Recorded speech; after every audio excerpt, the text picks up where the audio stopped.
Boa noite a todos.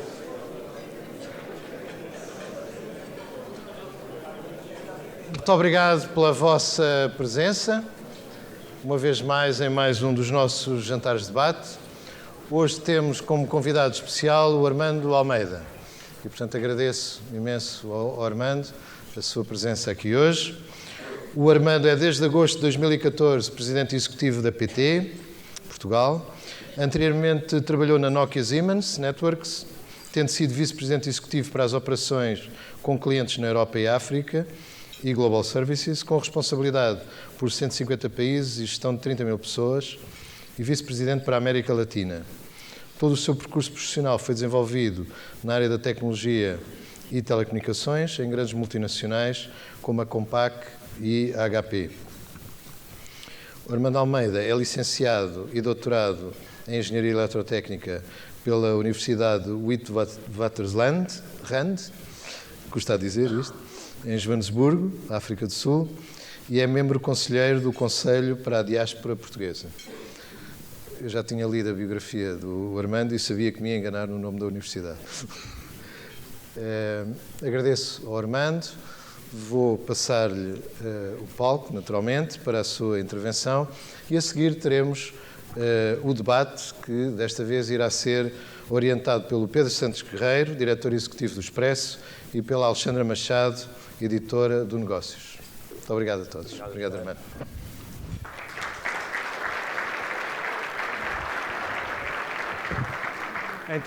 Então, muito boa noite. Quando eu cheguei a Portugal, a 23 de junho deste ano, para passar cá umas férias, não esperava realmente estar aqui num jantar de debate da APDC.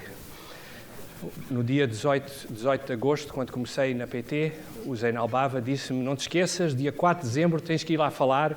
E eu dizia: pá, já falta tanto tempo até lá, basicamente faltavam 109 dias. Digo que faltavam 109 dias porque eu conto todos os dias desde que eu comecei na PT. Porque é importante, porque eu disse que ia fazer o plano dos 100 dias, então eu tinha que ter cuidado de não me esquecer que dentro de 100 dias eu tinha que fazer o plano. E realmente nós apresentámos o nosso plano há 2 dias atrás, e eu queria falar um pouco sobre este plano aqui, mas antes de falar sobre o plano da PT, gostaria também de falar um pouco do setor.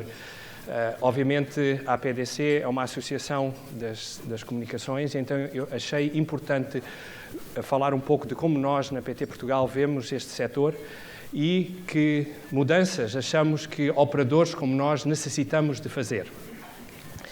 Primeiro tem que conhecer um pouco de mim, como diz, o Rogério já apresentou um pouco, mas há coisas mais importantes do que ele falou. Primeiro, eu sou uma pessoa que gosto muito de andar de moto e eu pensei, até estes últimos 100 dias, que realmente a minha viagem de 4 meses pela Europa tinha sido uma highlight da minha vida, que eu iria falar por muitas pessoas, mas agora tenho um outro exemplo de vida que para mim foi excelente. As pessoas perguntam: mas Armando, aquilo está difícil? Estou a adorar, está a ser realmente muito, muito interessante.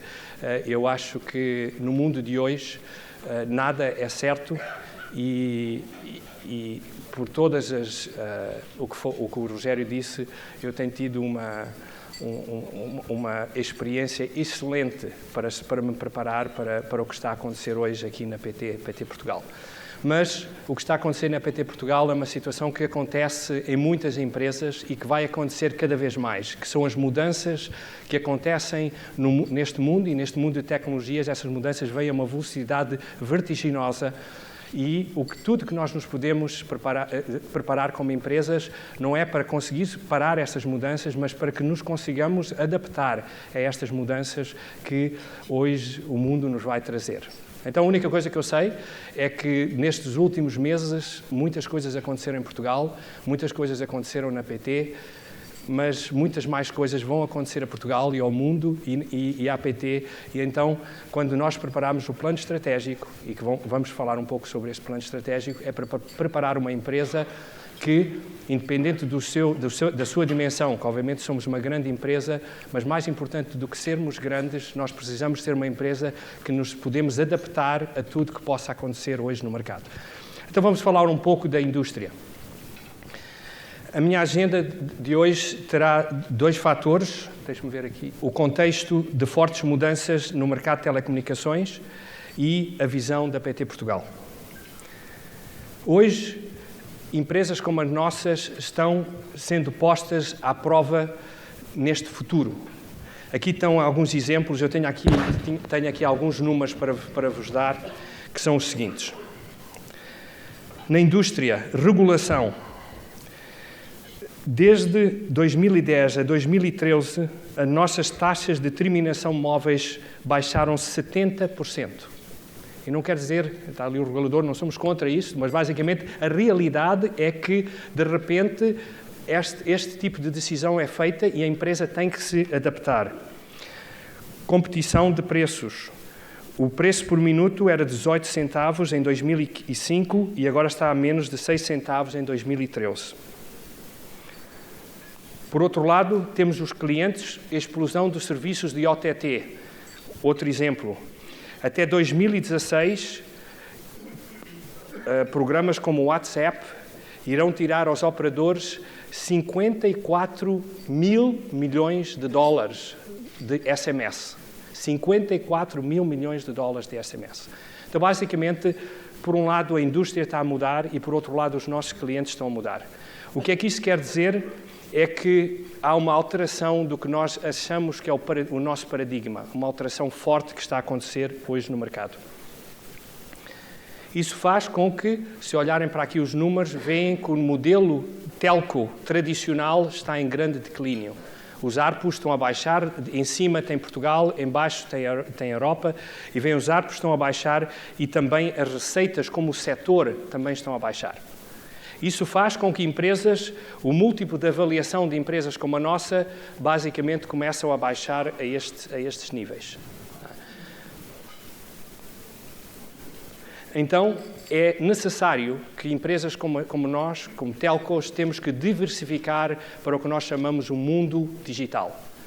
Mas a diversificação para o mundo digital para uma empresa telco é talvez uma das mudanças mais difíceis que nós temos que fazer. Iremos falar um pouco sobre isso.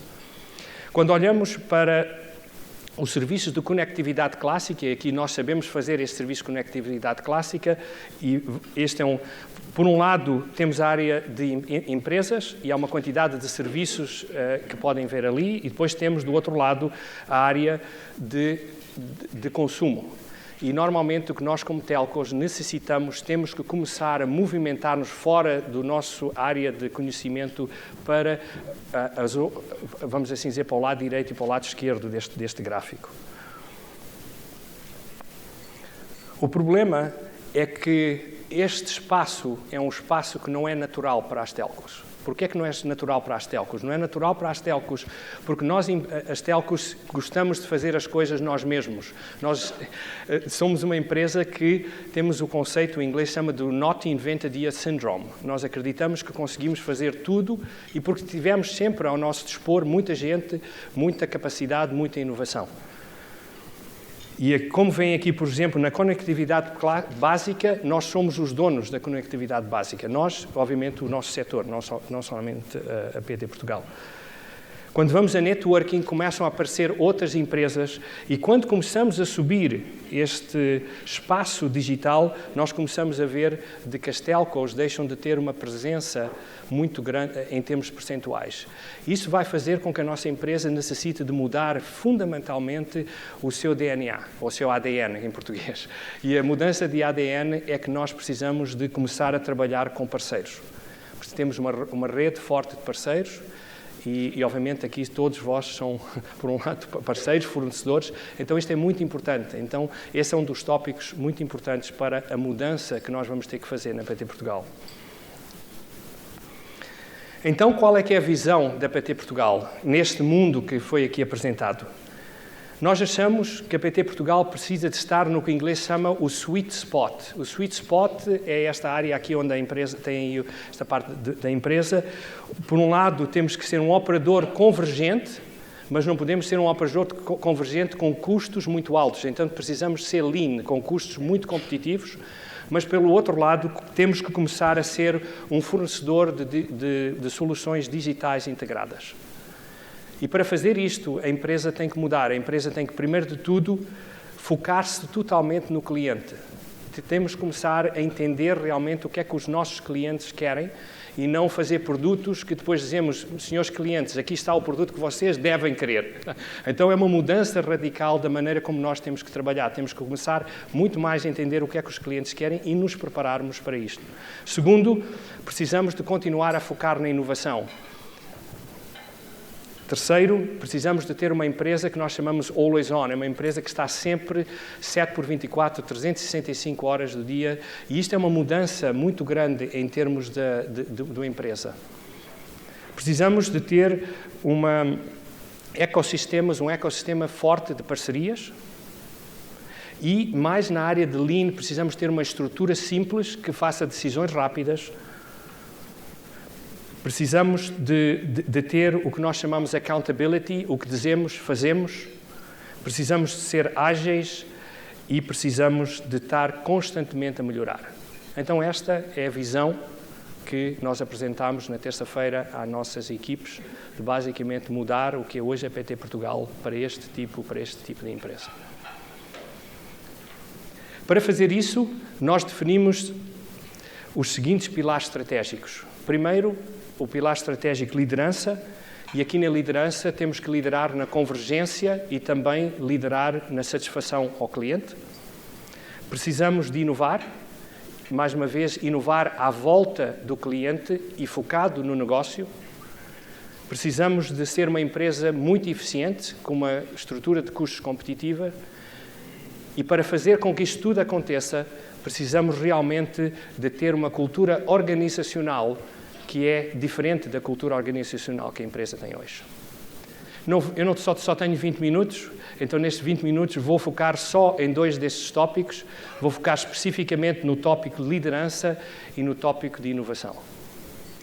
No tópico de liderança, nós hoje somos líderes do mercado, mas, como sabemos, liderança perde-se rapidamente. Então é importante, apesar de sermos líderes, continuarmos a atuar e a fazer coisas de líder. Então, esse é um dos tópicos importantes, que continuaremos a ser o líder neste mercado.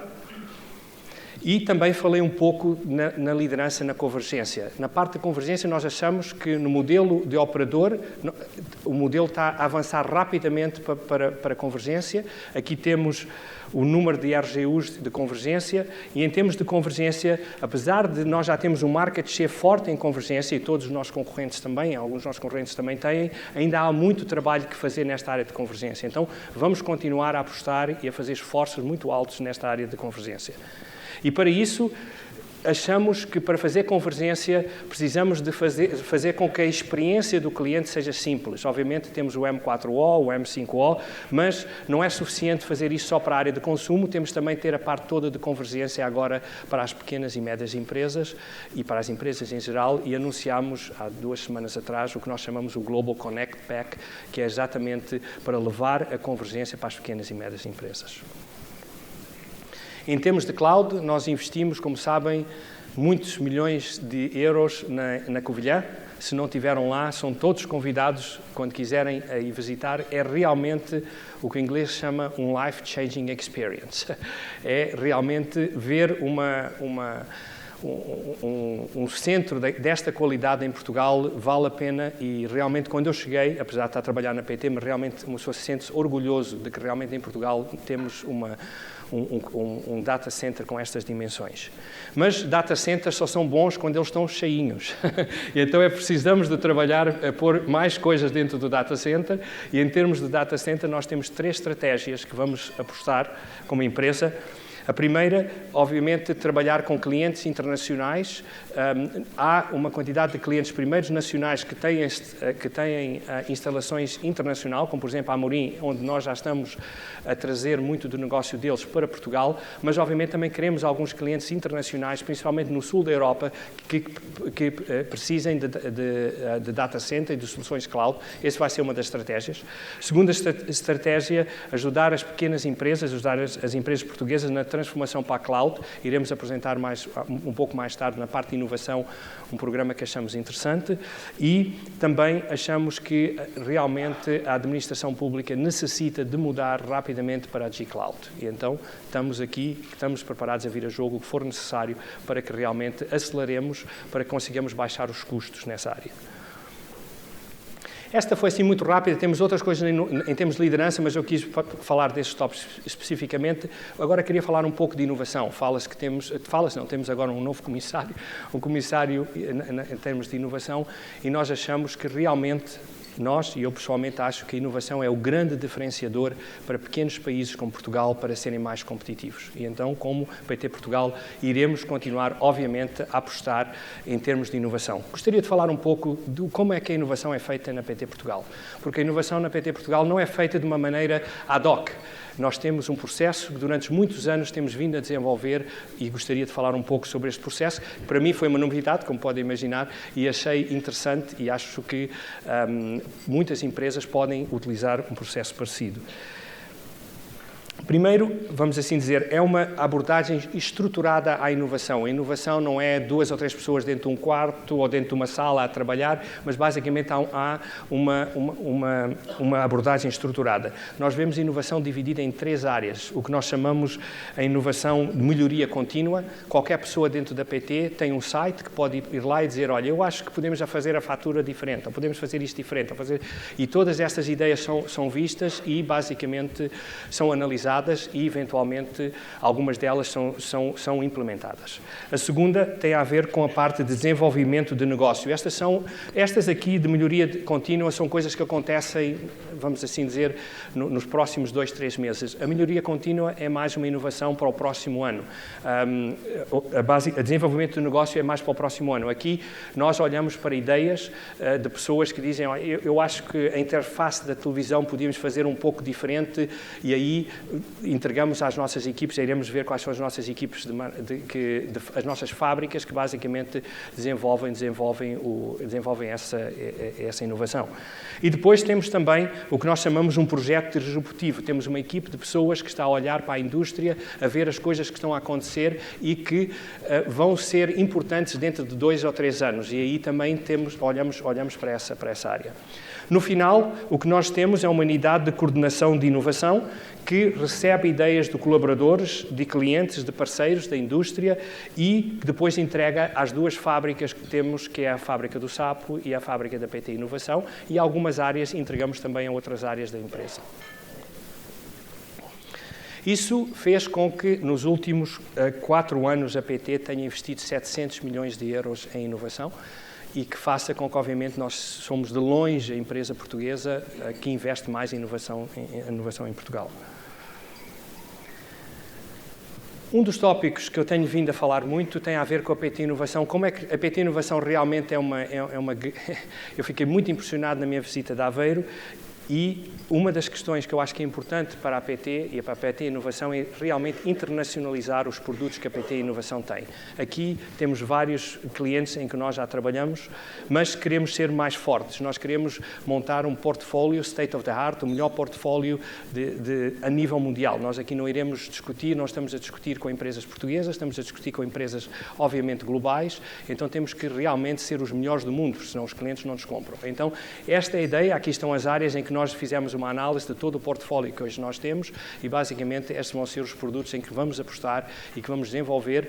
Os outros produtos, nós vamos deixar de fazer muitos dos outros produtos, mas vamos ser muito melhores e muito mais profundos na maneira como nós fazemos a nossa internacionalização dos nossos produtos. Em termos de inovação, queria também falar um pouco da economia digital. Eu tenho falado muito, desde que entrei, quando cheguei a Portugal, eu acho que é importante a PT Portugal realmente ter um projeto que seja emblemático, um projeto que faça a diferença em Portugal. Não é um projeto que faça a diferença nos nossos números, obviamente esperamos que sim também, mas que seja um projeto que seja realmente que faça a diferença em Portugal.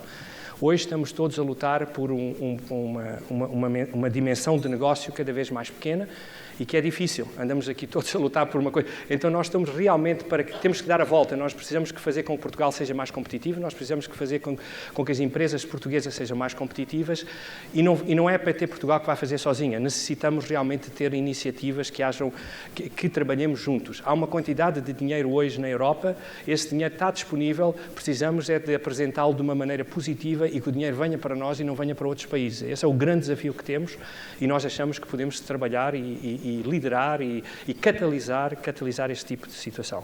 Então, acreditamos na economia digital. Para fazer a economia digital, não achamos que a oferta digital é suficiente, achamos que o mais importante, muito mais importante do que ter um software, é ter pessoas que saibam utilizar esse software. Então, aqui achamos que é muito importante ter uma academia digital também, estamos neste momento a desenvolver uma academia digital, mas também não chega só também ter academia digital, nós precisamos de ter a capilaridade para ter cada vez mais perto dos clientes a possibilidade de realmente entregar esses serviços. E assim vamos também ter o que nós chamamos um projeto de consultor digitais. Isto é a oportunidade de dar para empresas e a jovens que estão distribuídos por todo este país a possibilidade realmente de eles conseguirem fazer esta mudança de que o país necessita. Assim foi muito rapidamente, foram os meus 20 minutos. Eu agradeço a vossa atenção, mas antes de terminar, como fazia o Steve Jobs, one last thing. Por favor.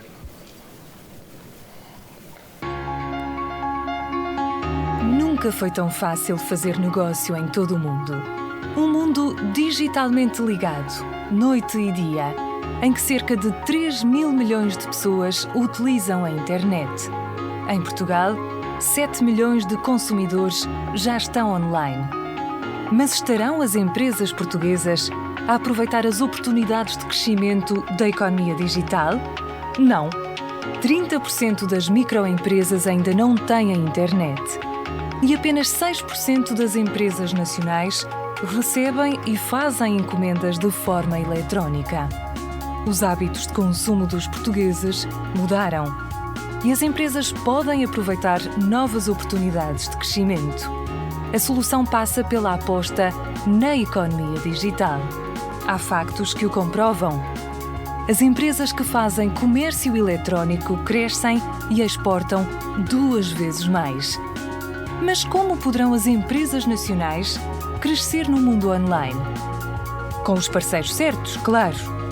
Com a ajuda de uma vasta rede de parceiros, é possível acelerar a participação das empresas na economia digital. Apostamos no desenvolvimento de tecnologias de informação e comunicação e na criação das melhores soluções.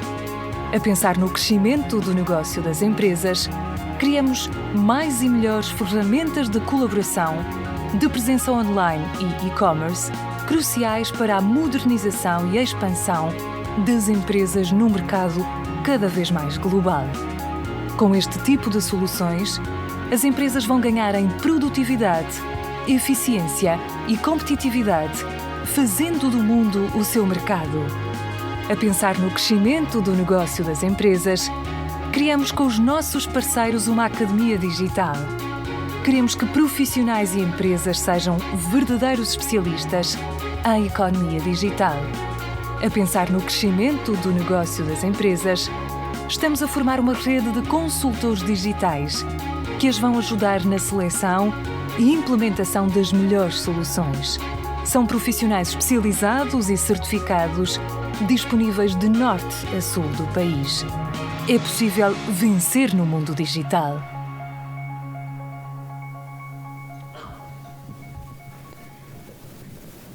Está lançado o desafio a todos vocês de realmente ajudar Portugal a ser mais competitivo, ajudando as pequenas e médias empresas. Muito obrigado.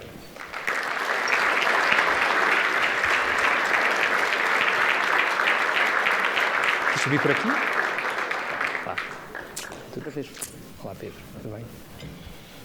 Boa noite a todos. Queria, antes de mais, agradecer ao PDC o convite que nos foi feito, a mim e a Alexandra Machado, para fazermos esta entrevista. Nestes 109 dias, que contou um a um, nós registámos, desde que chegou, aconteceram de facto muitas coisas à PT-SGPS e não só. Basta ver os últimos dias. A PT Portugal, maior acionista da Oi, dona da PT-SGPS, da PT Portugal, a PT-SGPS, assim é que é, foi alvo de uma OPA, uma oferta. Hoje, já esta noite, a Bloomberg publicou a notícia de que o Conselho de Administração da Oi aprovou ou vai aprovar a venda da PT Portugal à Altice. E até o piolho do pombo, em Beja, lhe azucrinou a vida.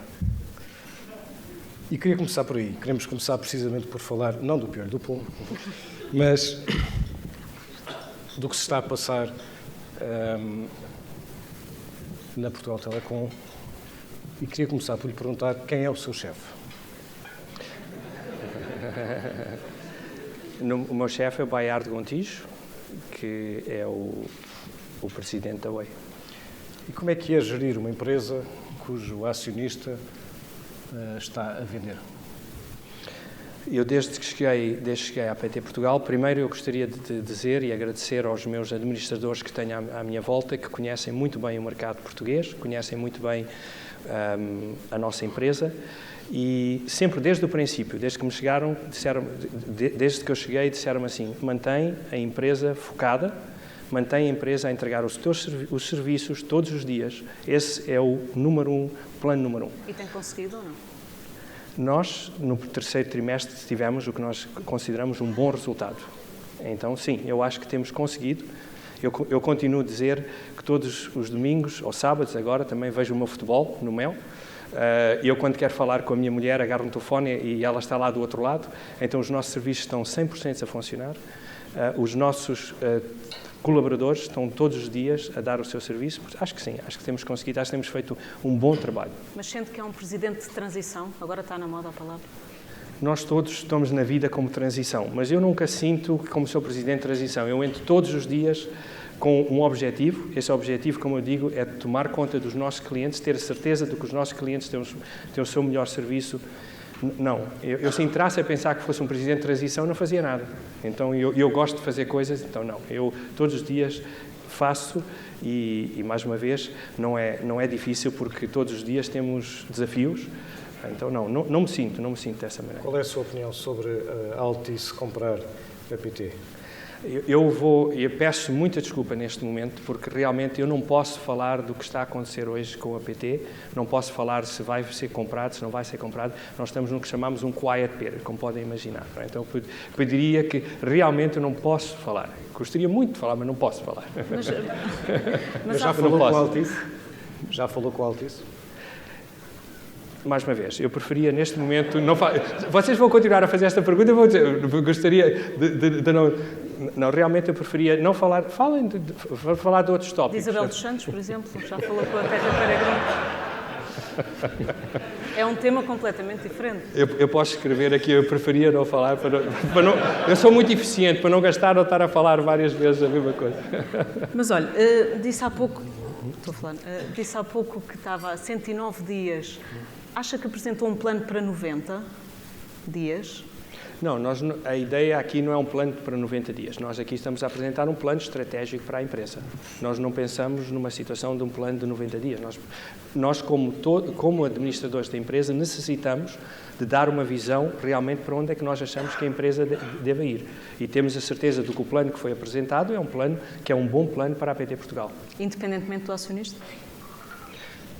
Independentemente do acionista, sim. A questão é se não se sente restringido na sua gestão executiva, que é o seu cargo, pelo facto de não ter clareza sobre a propriedade da empresa. Já respondeu que tem qual foi o seu mandato, qual foi o mandato que lhe disseram, manter a empresa a operar, e este plano estratégico parece de facto não se comprometer demasiado, parece ser um programa com frases relativamente vagas. Dou-lhe o exemplo, focar-se no cliente, focar-se na inovação, always on, estou a citar, coisas claro. que disse ainda agora. Sim. Isto são frases que podem ser ditas a qualquer altura e mais ou menos em qualquer empresa.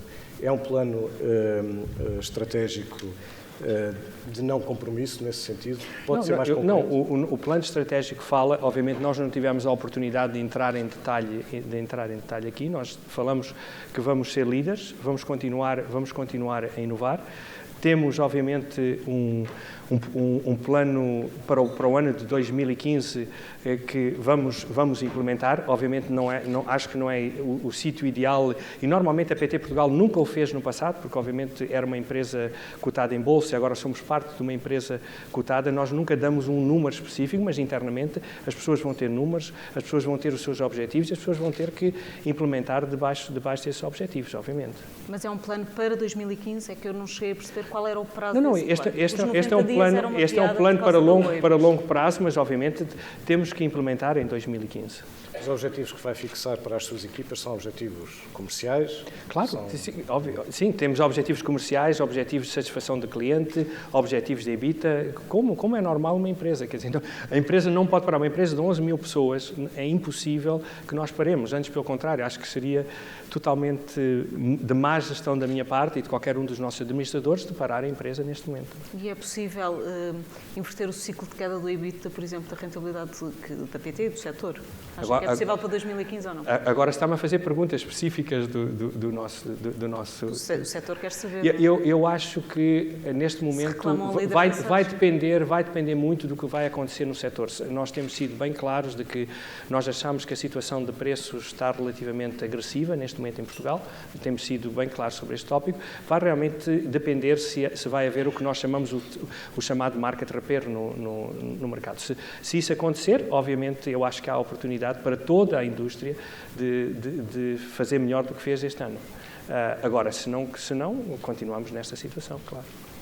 Houve uma coisa que disse na sua apresentação, que foi nesta transformação do negócio das telecomunicações para o espaço digital, que há uma resistência cultural das empresas de telecomunicações em partilhar e em não fazer determinadas coisas. E dirigiu-se concretamente a fornecedores e a parceiros existentes e potenciais, suponho eu, que aqui estão na sala. Pode ser mais concreto sobre o que é que está a dizer? Quer dizer que a Portugal Telecom pode deixar de fazer determinadas áreas e ter uma relação mais de parceria? Sim, eu acho que quando nós olhamos para esta área de serviços digitais, não é um serviço, não é, por exemplo, o móvel, não é o fixo. Aqui estamos a falar, por exemplo, de várias aplicações, por exemplo, digitais, e a Portugal Telecom não tem capacidade de fazer tudo isso. Então, obviamente, primeiro, se alguém faz aplicações e que acha que é interessante ser parte da economia digital, venha falar connosco. Nós gostaríamos de trabalhar convosco.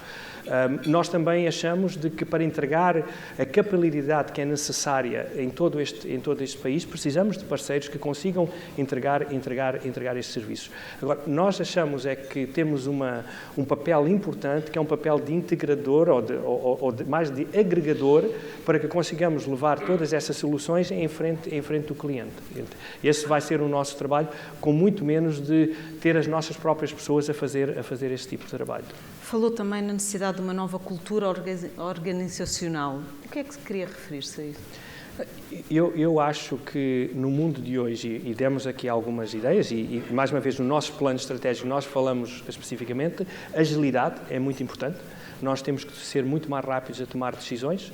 A competitividade também foi um dos outras áreas em que nós falamos, o que quer dizer que temos que ser cada vez mais fortes em termos de não aceitar perder negócios, estar no dia a dia a entregar em frente do cliente, e também falta-me muito na palavra accountability, que é quando dissemos que vamos fazer alguma coisa, realmente entregamos isso. Accountability não quer dizer só isso. Accountability quer dizer cumprir aquilo com que se comprometem, mas também assumir a responsabilidade, claro, no âmbito do corporate governance, pelas decisões tomadas. Eu acho que o conceito de corporate governance é muito importante, obviamente, na situação em que a empresa está neste momento, e eu acho que esse é um dos tópicos mais importantes de corporate governance e transparência. Eu acho que isto é super, super importante para uma empresa. A empresa tem um problema reputacional, porque é em face de coisas que aconteceram antes de chegar, e sente que é preciso limpar essa imagem, reconstruir essa imagem pública? eu acho que é importante nós passarmos para uma estratégia de corporate governance que é transparente, que é rigorosa e que seja claro realmente para todos como as decisões são feitas. É hoje?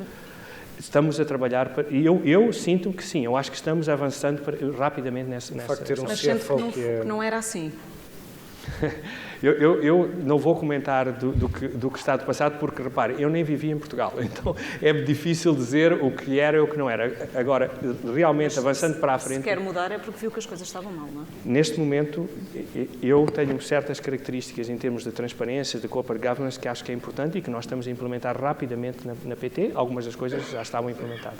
Até há muito poucos dias, administradores da PT Portugal eram também administradores da PT SGPS. O facto de terem deixado de ser é uma clarificação que melhora o corporate governance da PT?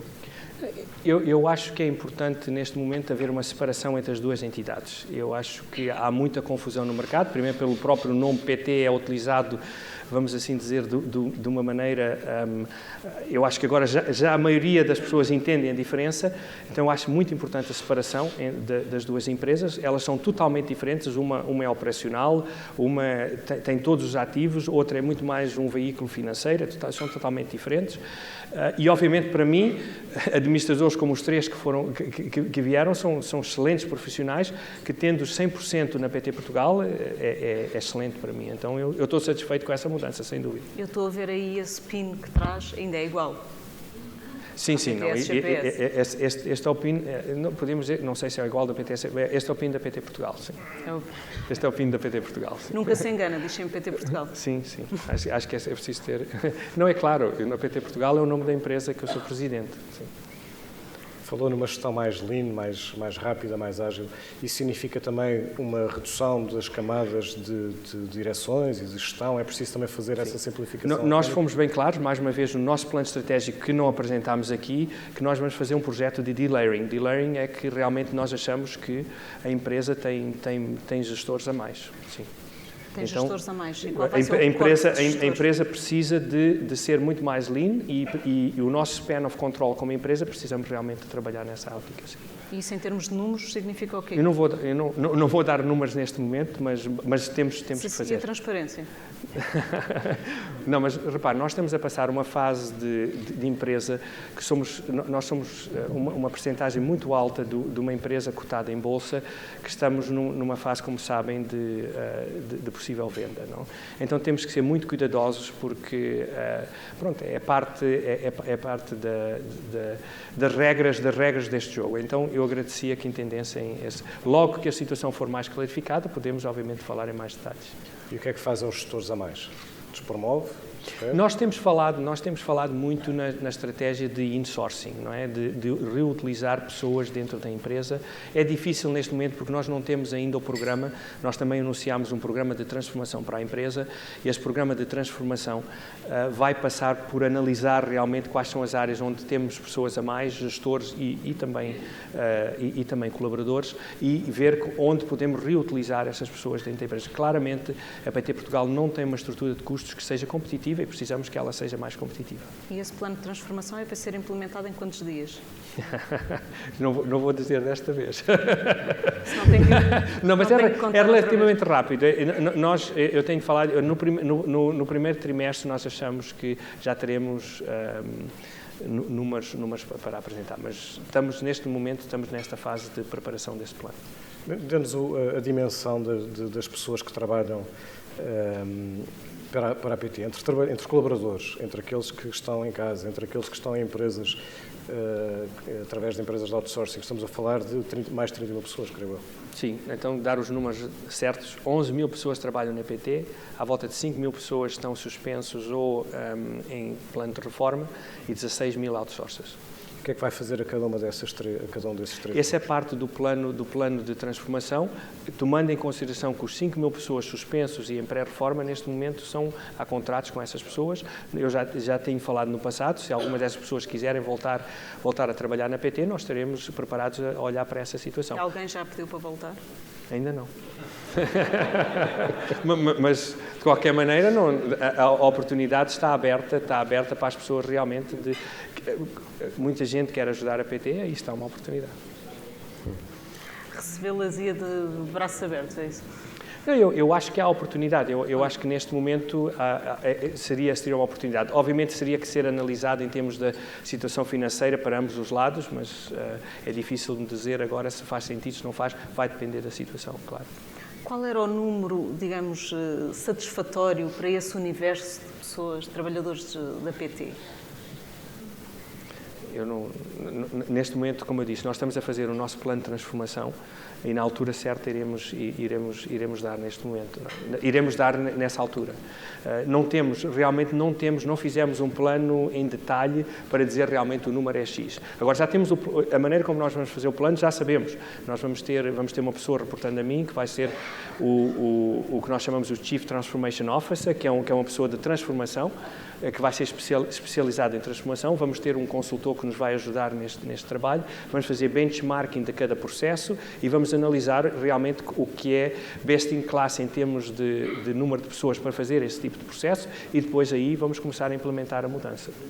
Quer dizer, a maneira, e para ser claro, este modelo de transformação é um modelo de transformação que nós achamos que vai ser o que nós entendemos a primeira vez que vai ser feita cá em Portugal e realmente é um modelo de transformação do mais alto, de ponta em termos de fazer este tipo de transformação dentro das empresas. Falou de um consultor, é externo esse consultor? Sim, será um consultor externo. Nós não vamos dizer ainda neste momento, estamos a analisar ainda várias propostas. É natural que muitos trabalhadores da Portugal Telecom se sintam ameaçados, quer pelas suspeitas ou receios de que a empresa seja desmantelada, quer porque o próprio CEO diz que há colaboradores a mais. Como é que consegue, como é que faz o processo de motivação interna das suas equipas? Eu neste momento, eu diria que, em termos de motivação, eu diria que as pessoas estão motivadas, eu diria que as pessoas estão preocupadas, mas mais preocupadas pela situação que está à volta da empresa. Eu acho que no momento em que essa situação seja clarificada, eu acho que a parte de motivação será acelerada.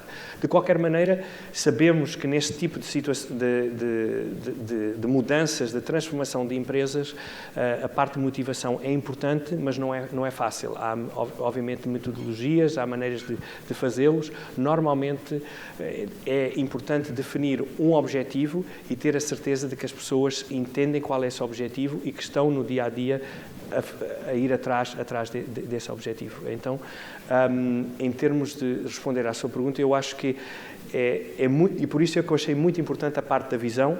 Depois, obviamente, depois de ter a visão, ter os números para que as pessoas... E depois, quando as pessoas estão a avançar, mostrar que realmente estamos a avançar, que estamos a chegar a esses números, dar o que nós chamamos retroalimentação a eles. Quando houve mudanças de várias direções na Portugal Telecom, foi noticiado, foram as interpretações feitas em vários jornais, de que estava a afastar pessoas que estavam ligadas à anterior gestão. Quer comentar? Não, posso comentar, quer dizer, só para que me entendam, eu não sou uma pessoa que liga ou desligo. Para mim, é muito importante para um gestor procurar a melhor equipe em termos de a ter ao seu lado, independentemente de trabalharem para A, B ou C. Para mim não funciona. Agora, funciona sim, quero que essas pessoas debaixo da minha liderança sejam leais, estejam a trabalhar comigo e desde que essas pessoas mostrem essas qualidades, se trabalharam para A ou B, trabalharam para empresas, para mim não é importante. Isso para mim nós achamos, mais uma vez, eu acredito, voltando à parte de transparência e olhar para uma maneira de gerir, temos de procurar as melhores pessoas dentro da PT para as posições e aí avançamos com essas pessoas. Mas assim, quando chegou, não conhecia a maior parte dessas pessoas. Umas manteve e as outras não. Claro. Tinha a ver com a ligação que tinham à anterior gestão ou não? Sim, repare, a minha maneira de gestão, eu não tomo decisões sozinho. Isso é muito importante. Eu já aprendi muito. Eu tenho a teoria do elefante, que é uma pessoa que olha para um elefante só vê, e muito perto só vê uma parte do elefante. Então, para se ver o elefante na sua dimensão total, precisamos ter várias pessoas a olhar para esse elefante. E todas essas decisões são tomadas com o Conselho de Administração e temos as nossas discussões e, obviamente, aí tomamos depois as decisões finais. Em termos das decisões, neste caso específico, até nem teve nada a ver com as pessoas. Aqui teve a ver com áreas que eu achava que não havia, voltando à parte da accountability, eu achava que havia duas áreas áreas e era-me difícil entender quem era responsável pelas áreas. Então achei muito mais importante escolher uma das áreas e pôr a outra área de baixo. E aí, mais uma vez, em termos de decisões, etc., é muito mais rápido. Então, e é por ser claro, qualquer das pessoas que não ficaram nesta nova administração não foi nada a ver com a sua parte que eram maus profissionais não foi com essa intenção. Foi muito mais em fazer com que a empresa seja mais simples, as pessoas entendam quem são os chefes, basicamente entender o que é preciso de fazer. Não há fantasmas. Diga? Não há fantasmas na PT. Fantasmas? Não. É capaz de os haver, mas eu não os encontro ainda. Não. Ou então passam por mim e eu não os vejo. Não. Repare, no dia-a-dia não dá para pensar nisso. Já há há pessoas que se veem que são mais preocupantes para mim do que fantasmas. Vamos falar do negócio, então. Vamos falar de negócios. Registaram, muito bem. Ok, obrigado. Vamos falar de negócio, então. Sim. Como é que pretende conquistar, pelo que acabou de dizer, PMEs para a cloud? Qual é a sua estratégia? Estamos a falar de quê? De preço? De que tipo de proposta? Sim, eu acho que quando se vê hoje uma PME, eu acho que preço é importante, acho que preço é muito importante, porque eles não têm capacidade de investimento. Então, sim, eu acho que preço é importante. Mas mais do que preço, ou também que o preço, eu acho que temos que ajudar que a PME veja que o sistema é bom para o seu próprio negócio. Nós não podemos vender a tecnologia só por vender tecnologia. Nós temos que vender a tecnologia para ajudar essa PME a ser mais bem-sucedida no seu próprio negócio. E por isso acreditamos na Academia Digital. A Academia Digital é para ajudar as pequenas e médias empresas primeiro a entender como é que se faz negócio na economia digital, que é totalmente diferente de se fazer o negócio que eles fazem hoje. E essa passagem para nós é mais importante. Os sistemas, em termos de sistemas, isso há vários sistemas, nós gostaríamos que o nosso fosse escolhido. E depois temos a outra parte também muito importante, que é a parte dos consultores digitais. No final, quando nós falamos hoje com as pequenas e médias empresas, elas não têm dinheiro para ter uma pessoa de IT a trabalhar com elas. Então, é preciso haver perto alguém que entenda esta economia digital e que os ajude quando necessário. Então, este conceito de consultores digitais achamos que também é importante. Então, vemos estas três áreas, um sistema fácil de ser utilizado, rapidamente, self-service, etc., tudo na internet, acho que é uma das coisas. O segundo, que tem a ver com toda esta área da academia digital, e depois temos a parte dos consultores digitais, obviamente é um preço que seja fácil para eles acederem a este serviço. Há muitos anos que andamos a ouvir os operadores a falar da importância do negócio com os PMEs, mas no final do dia o que interessa às PMEs é custo, essencialmente, não é? Certo. Eu acho... Há muitos anos que andam a falar do mesmo. Eu acho que, e aqui vou ser um pouco, talvez sair do normal, então, eu acho que nós tentamos olhar para que o dinheiro venha das PMEs como cliente final. E há outros modelos. O Facebook mostrou que há outros modelos, não estou a dizer que este vai ser o modelo. O Google mostrou que há outros modelos. Nós temos que procurar outros modelos de realmente monetizar os nossos serviços. E este vai ser, quando falamos de inovação, não é só inovação em termos tecnológicos, há uma quantidade de outras coisas, paradigmas que temos que cortar, que temos que parar. Tá? Nós temos que primeiro investir para depois buscar, não podemos automaticamente procurar ganhar logo no dia seguinte. E eu acho que esta mudança de paradigma é muito, muito importante. E para nós, como telco, temos que fazê-los. Se não fizermos, como vemos, a situação vai se tornar cada vez mais complicada no mercado tradicional. Há pouco falou em movimentar-se para fora da área de conhecimento, da nossa área de conhecimento, quando se estava a referir das telcos. Isto significa o quê? Escalar aquela economia digital que mostrou ali, ir para novos negócios, nomeadamente conteúdos? Não, nós não somos uma empresa de conteúdos, acho que nós somos uma empresa de distribuição e devemos ficar nessa área de distribuição. Nessa área de distribuição, nós precisamos de apresentar propostas aos nossos clientes que não sejam só propostas feitas por nós. Acho que temos que procurar, como digo, outras propostas, mas o nosso negócio principalmente é um negócio de distribuição. E temos que ser os melhores nessa distribuição, e nessa distribuição temos que entender o cliente, e com esse cliente temos que depois montar as soluções que esse cliente vai valorizar.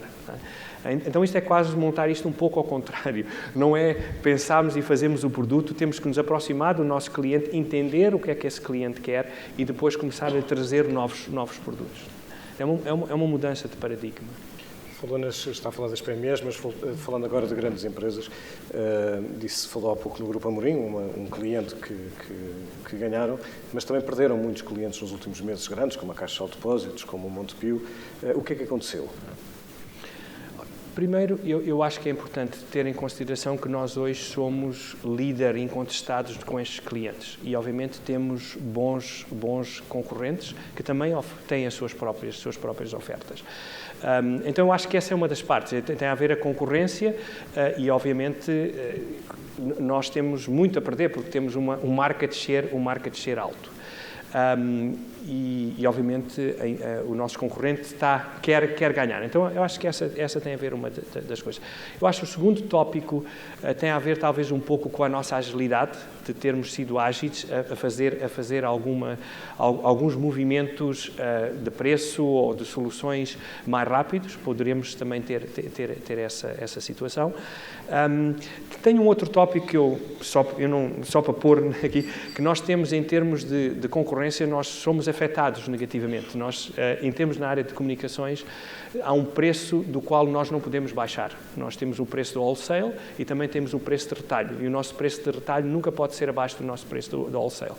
Isso faz com que, às vezes, nós não possamos ser competitivos. Nós não podemos baixar, desde que os nossos concorrentes queiram baixar no preço de retalho, eles conseguem baixar o preço de retalho e nós nunca conseguimos baixar esse preço de retalho. Esta é uma situação que esperamos que, eventualmente, os reguladores vejam que, hoje, no mercado competitivo, como é o mercado português, não necessitamos de fazer com que nós não possamos ir a preços que necessitamos de fazer, às vezes.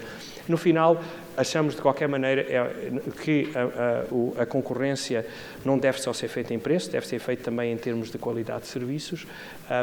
E vamos ver, acho que também esse também é um tópico. Acho que o Miguel e a sua equipe estão a fazer um trabalho bom a ganhar clientes. Agora vamos ver a entrega do serviço. Acho que esse é o grande desafio. Mas não é só o Miguel. Se olhar para o mercado residencial, por exemplo, a oferta que hoje a Vodafone tem é muito baseada em preço e não provocou até agora reação na PT do ponto de vista de preço. Não, nós temos na parte de consumo, nós temos mais uma vez um market share bom. Achamos que realmente continuar a baixar preços para ganhar mais 1 ou 2 pontos de market share, se nós olharmos em geral, nós acreditamos que no longo prazo o market share do mercado vai ser a soma do market share do fixo mais o móvel dividido por 2. Mais ou menos assim umas contas assim muito rápidas. E então nós achamos que eventualmente quando o mercado vai para a convergência, chegamos lá. A velocidade a que chegamos a esse ponto vai depender de quão agressivos nós somos no mercado. Quanto mais agressivos formos no mercado, mais rapidamente vamos chegar a esse ponto. E vamos chegar lá com os bolsos vazios. Se formos demorarmos um pouco mais de tempo, acho que chegaremos lá melhores. E então nós não estamos numa estratégia de competir em preços, não é a nossa estratégia. Apesar disso, mantemos o nosso market share, também não vamos deixar o nosso market share ir para baixo, mas não iremos competir com preço.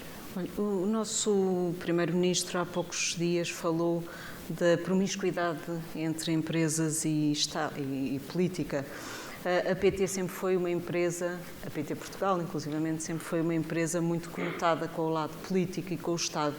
Já esteve com o Governo e sente que existe essa promiscuidade? Eu só para ter certeza, a palavra promiscuidade é má, certo? Não, é que às vezes o meu vocabulário não é dos melhores, está bem? Só para ter a certeza, tá?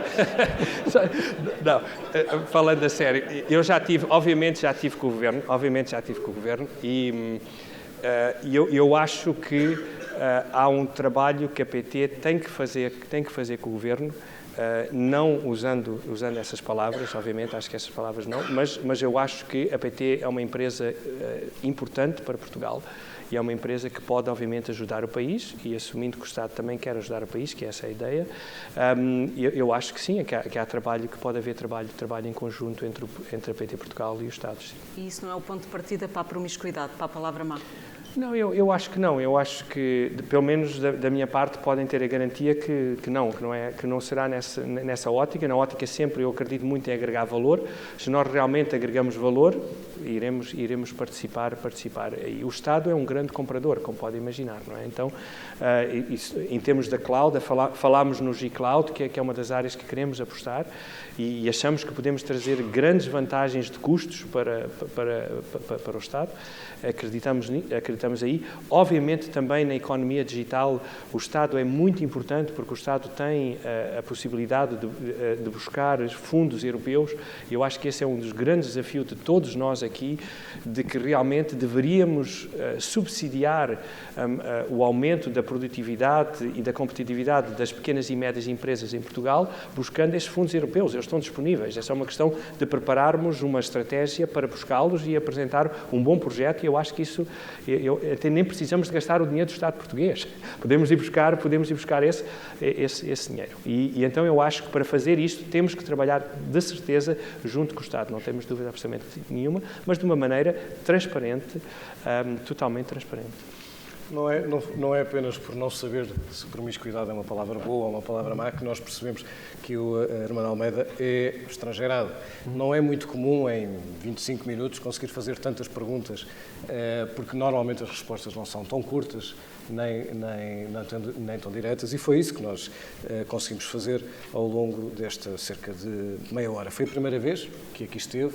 Não sabemos se foi a última, e foi precisamente por aí que nós começámos. E quando começámos a falar daquilo que está à sua volta, chegou a pegar numa folha em branco, ameaçando de escrever: não posso responder. Mas depois respondeu a muitas coisas. Não a tudo, vá. E respondeu, nomeadamente em relação ao seu plano estratégico, quer parcerias, quer clientes, mais clientes PMEs, quer uma gestão mais ágil e mais flexível. Chegou a dizer, a empresa tem gestores a mais e até colaboradores a mais, e mesmo que do futuro tenha essa falta de visibilidade que não quis comentar, também não quer e não quis aqui falar do passado. Quis falar, sobretudo, de como quer orientar e motivar as suas equipas para objetivos que não quis ainda partilhar connosco, mas que estará a definir para aqueles com quem trabalha. Curiosamente, falou-nos numa teoria do elefante, dizendo que é preciso muita gente para conseguir ver o elefante por completo, com isso querendo dizer que não toma decisões sozinho, e, portanto, ficamos a saber que tem muita gente à sua volta a olhar para o elefante, e ficamos também a saber que nenhum deles é um fantasma. Muito obrigado. Não poderia fazer melhor. Muito obrigado. Obrigado, Pedro. Muito obrigado. Obrigada.